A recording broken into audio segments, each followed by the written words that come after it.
Hello, so today I'm going to be talking about options for flint and steel. So flint and steel is a piece of steel and a piece of flint. But, you know, if you haven't got a nice set like this, what else can you use? So I'm going to talk through a couple of options. So I'm going to be using this one, which is a pendant. One which actually has a bearing block in it to be used for bow drill. Then a couple of other options. A piece of broken file. I've done nothing to it other than sawn it off to a manageable piece. Back of this carbon steel blade. So I've got a piece of char cloth here. Just going to break this into 4 bits. 2, 3, 4.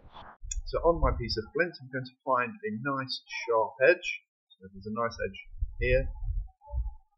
So I'm going to place char cloth on the edge, and then first with the wrought metal steel.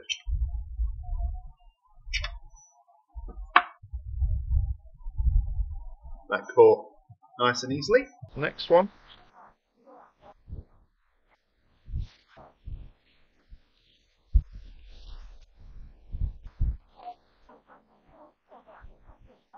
So on the file, I don't want the rough side, I want the side that's nice and smooth.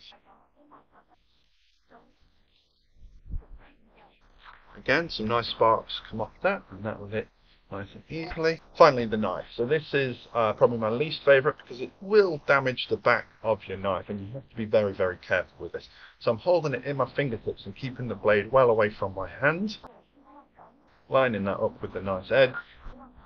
Again.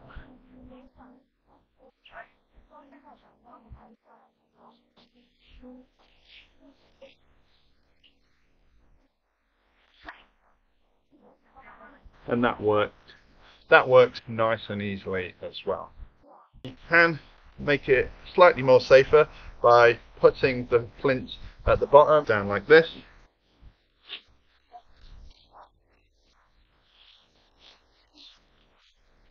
And showering that with sparks, hoping that some land on it.